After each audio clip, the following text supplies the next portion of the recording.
wood. We're all well aware of the problems of deforestation and sustainability regarding wood. We know that trees take a long time to grow. So I come to Manor Park near Welton to talk to a company who are using a revolutionary new wood-based pulp product in the construction of skate parks and BMX equipment. Enjoy.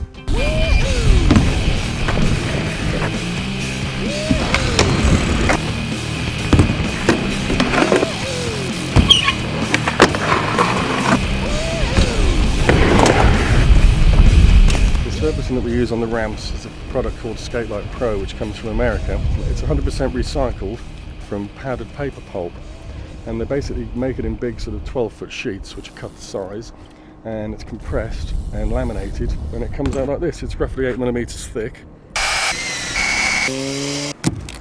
The skaters love it all over the world. It is their preferred surface. You know, you got a pizza up. Yeah. You know, they bring a pizza out on the thing. That's the same stuff as that. This is Skatelite. Paper manufacturers, they use a lot of bleaches and chemicals just to get the paper that nice white colour. And when you have a very white, bright paper, it's normally not recyclable. But under the processes that they use with this product, it is. So just who's developing new uses for wood? Piece of plywood? No ordinary piece of plywood. Bendy plywood. Chipboard. Why waste it being heavy, being solid? Bond wood together with cement. You can't split plywood. MDF board. Bendy MDF. Wood has all the answers. It ticks all the boxes. It's sustainable, it's economical, it's low on energy consumption. Everything's used and there's no waste. One of the great properties of wood is its tensile strength. I've got a little piece of wood veneer here. It's 0.5 millimetre thick. And I've got hanging from it about 35 kilos cast iron. Okay, so forests cut pollution, but wood does even more than that. Wake up to a world with no wood, no bed, no floor above you, no roof, no door. There's no toilet paper, no bills to worry about. Wood is so central to our lives. From the majestic, mighty oak to the humble sapling, you've seen some of the myriad uses for wonderful wood.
Glass is used so much in society that sometimes we forget it's even there.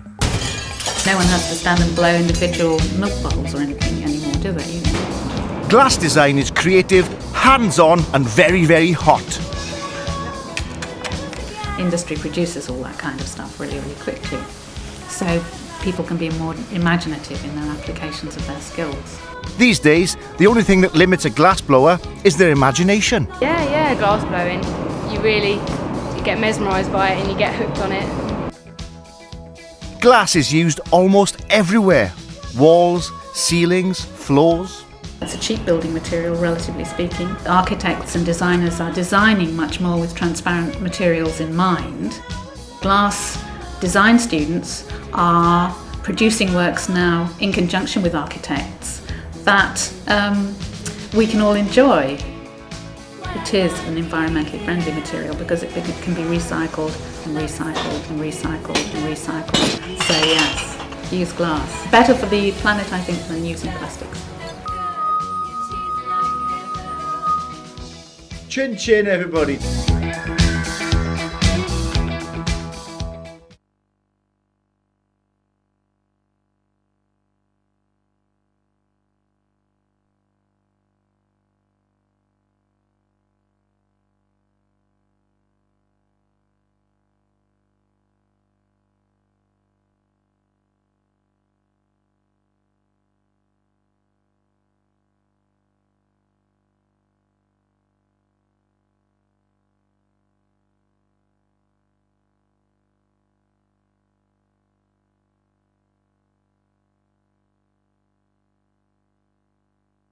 For hundreds of years, guitar makers have been using wood in the construction of their instruments. But now some people want to use recycled plastics and polymers. Why? What's your problem with wood? A lot of the wood supplies are getting used up, and that's making it more difficult for guitar manufacturers to find good supplies of wood, and they're going to run into material supply issues. The design of Martin acoustics was great in the 1930s, it was fantastic, and Gibson's in the 60s. Terrific instruments, but wouldn't it be great if we could actually just do something a little bit new, a bit more modern? The trouble is, cheap wooden guitars can be hard to play. It made no sense to me when I look back over my guitar playing career that I'd had inferior instruments for probably the first 20 years of it, and it was probably when I was 50 I found out how easy it was supposed to be to play a guitar. When we make instruments out of recycled polymers, the results are surprising. Polymer guitars will cost the same as the toy ones in Toys R Us, so there's no reason why they shouldn't, because it's the same technology. You'd be surprised at just what recycled material ends up in these guitars. We thought we'd use some interesting materials, so this is actually polycarbonate, which is the water bottles which you have in offices, the clear polycarbonate. They've been shredded and then compressed in a machine. And in between you've got some banknotes there. This is shredded banknotes from the Royal Mint. This is actually high impact polystyrene. You can see the little bits of metal in there, perhaps you can see them. But that's the top of your yoghurt pots, which you can see in there. They've all been crushed to make into that. And recycled acrylic, which is, so it's just... Looks like an offensive weapon. It's a one-piece moulding which is made of polyurethane, which is a sort of fairly advanced prototyping technique. These are the little polycarbonate parts that make up the soundboard. It's like an IKEA bit of furniture. You just plonk them all together. Yeah, plonk it all together. Can make your own shapes up. But this is actually a polymer fingerboard which glues onto the top and just sits over. If you want an all polymer guitar, you can have one. What's the point of polymer guitars? What you should be doing is producing playable instruments, encouraging young people to play music, enjoying that experience, and you should be using the modern technologies to achieve that. I've got to say though, I think we've done enough of the science bit. Let's go and play them and see what they sound like. I think you're right. I think that's the important bit, isn't it, really? I'll be here all day, you know that.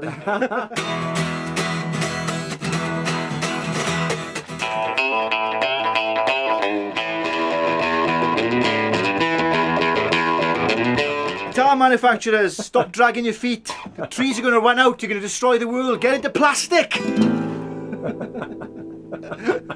I agree.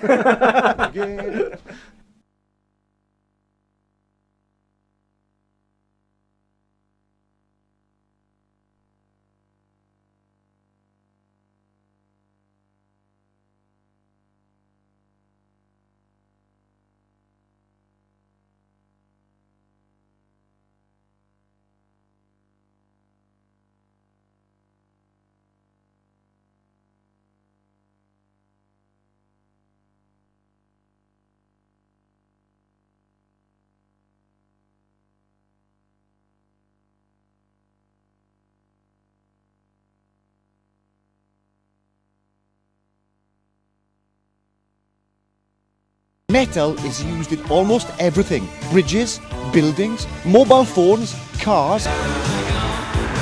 But it also crops up in some less likely places. Well, you know what it's like at breakfast this morning. You went to the breakfast table and you picked up your cereal and you found you got metals in your cereal. It says iron. Is it metallic iron? Can I eat a metal bar? No, we need to know a lot more about the biological chemistry of iron to find out what form of iron is good for me. What form of iron can I use in medicines? What other metals should be in our daily diets? Do we need copper? Do we need zinc? Well, we certainly do. If we don't get zinc, we're dwarfs. Our sex organs don't develop properly. Table salt. Here is a cyanide complex. Okay, this is sodium hexacyanoferrate. Are we eating this cyanide complex in this salt? Selenium compounds. Aluminium. Here is silver. Now this is very powerful for killing bacteria. But what about cars?